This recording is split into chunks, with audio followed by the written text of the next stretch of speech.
Good morning YouTube and the internet. Today we're going to inspect those pistons for impact damage and we're going to use this. I bought this off Amazon, 50 bucks. I have given it a quick test when it turned up at work and the picture quality seems okay. So just pop it out.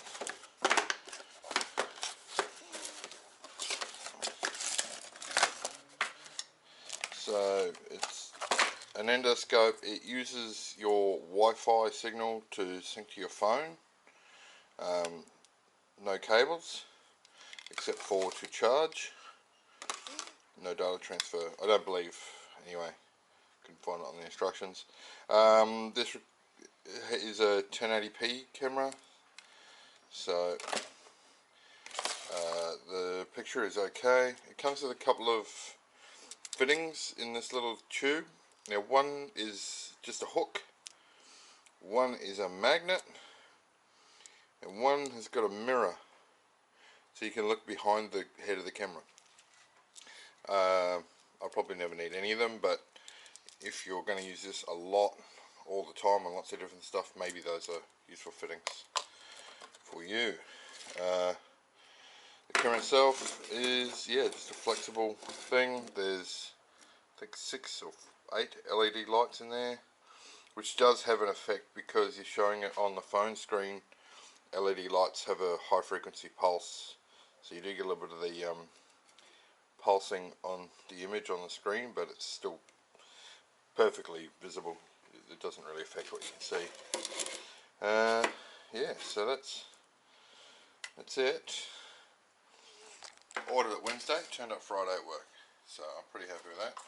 And to use it, we're just going to sync it up with the phone, which is easy enough. You have to download an app, which is Scope View.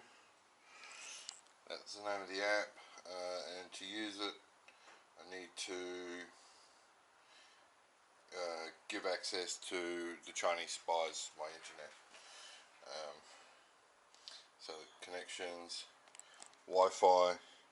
So we switch this on because I've already done it. Little red light's on. Give it a second, and it should find it. There it is. Jolton something. So I need to drop out from my home Wi-Fi onto this one. So that's connecting now. So it means I don't have the internet here. I think I just saw a mouse. Ah, okay. There's mice in here. I have to get a cat. So internet may not be available because it's connecting to that and not my modem. Once that's done, we hit Scope View, and the camera's already running. As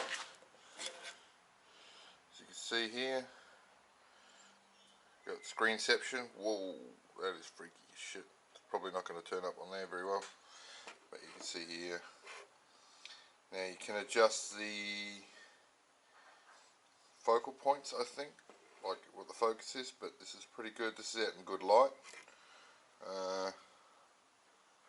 The lights aren't on at the moment, and I don't know why. Oh, that's right, so I can adjust the brightness. Oh, Jesus Christ. Looking at all the screens. So the brightness of the LEDs there. So let's give that a go.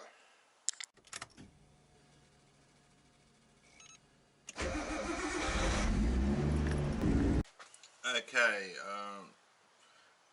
can't see what you can see, but I've got the phone sitting here, got the camera here, it's already running.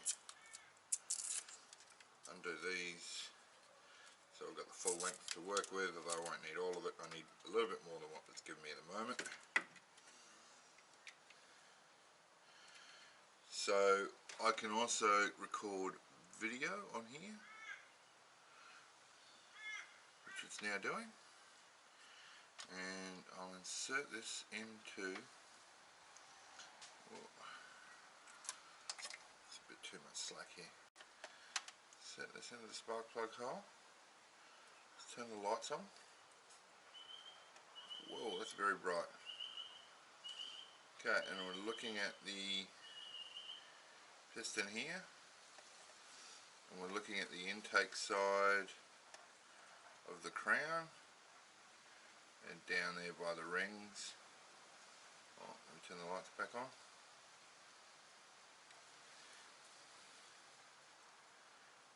Now, see something just there. I don't know if that's just a bit of crap sitting on the ridge or if that's actually an impact mark, but it looks relatively clear of any sort of obvious valve hit. Oh wait, what's that? I'm trying to adjust the light so as it doesn't just reflect straight back. You know what I reckon that is? I reckon that's from the screwdriver, just sitting on top of it. I've used these before, sort of more commercial or industrial ones, and the marks look much worse than they are in real life. It always looks way worse. Yeah, I think that's just where the screwdriver's been sitting when I've been winding it up and down, so if you come back it effectively disappears. So, very interesting. I don't see any real damage there. I'll quickly turn it around and have a look at the other side a bit closer. Exhaust side, sort of catching on the back of the thing.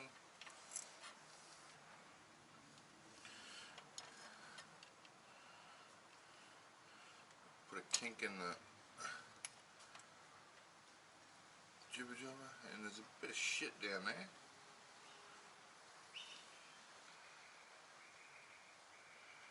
But nothing, I mean that's dirt and debris which I don't want to see. However, no impact damage or marks.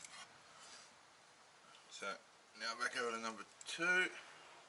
Now the odds are if one of them is not damaged, they all not, oh, that one's right at the top of its stroke.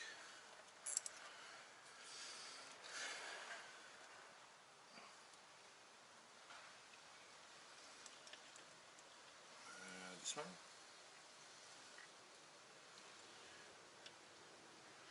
We're looking pretty good here. Now I'm going to try the screenshot function, which is on the dongle in my hand. Once I get a shot, it's worth doing it with.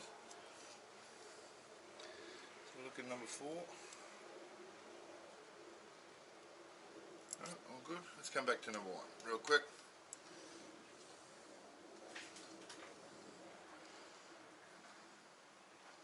I'm going to press the button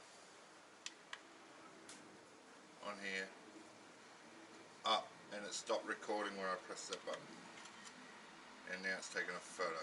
Okay, which I can do that by pressing this button here on my phone, but I'll press the record button again here. Now there's a plus or minus here. There's a zoom, digital zoom, so the quality goes down quite dramatically as soon as you do it. Okay, let's pop it into number 5, which is also going to be right at the top of its stroke. Can't see anything in there. Awesome, man. So for 50 bucks, it's a great bit of kit. It doesn't record audio, so I have to take the audio off the other camera to make that work. But yeah, that's certainly much easier than pulling the head off to have a look. I'll stop recording now. I'll press this button. Yep. So with the recording, it records MP4 files straight to the phone. So, or the device that you're using. Let's have a look at number 6.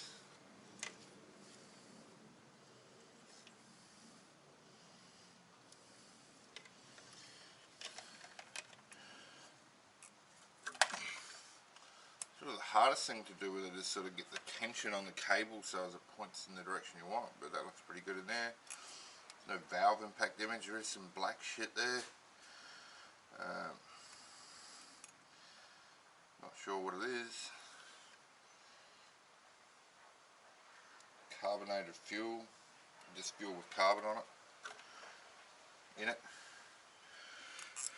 But certainly nothing indicating a valve impact. So I'll quickly just rotate the engine so I can get a better look in some of these other ones. But if one's good, they should all be good. Happy days. So dumb luck has prevailed. There's no damage, at least there's no visible damage on the pistons from the valves. So there's no evidence of impacts on any of the cylinders, which means I simply have to retime it and it should be good to go. Now I do really have to pull all this off because if you look here, you'll see this stud. This is stripped, so I actually have to get the rear timing cover off and replace it. I have a spare one over on the bench, so that's not a drama, but to get at that, you know, certain things have to come off. So I will start with the fan. Maybe I'll start with the radiator. Not sure. If I start with the radiator, I'm going to make a very big mess, but I might be able to just push it forward with the engine, the radiator out on the grass, with it still on the concrete at the front of the tyres.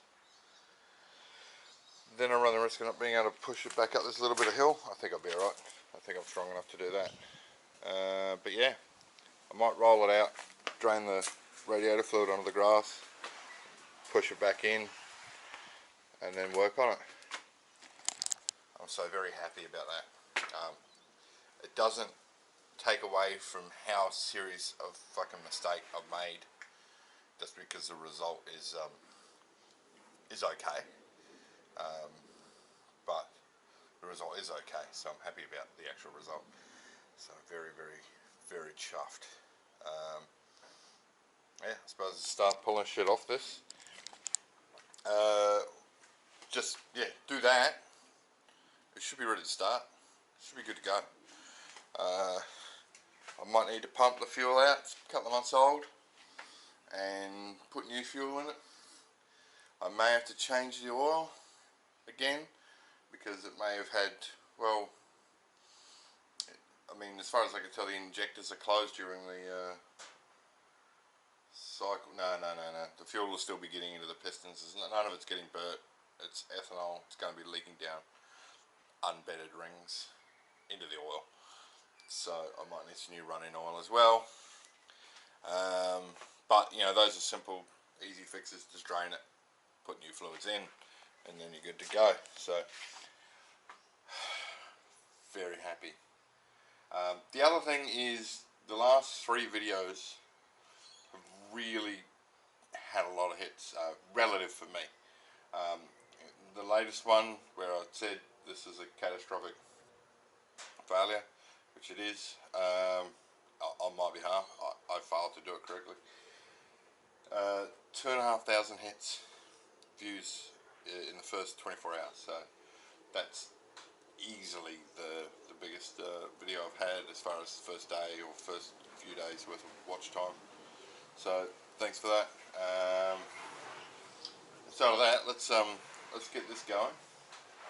So then I can put up what I'd rather put up, which is video of this thing going ham at the track, rather than me making mistakes in the garage.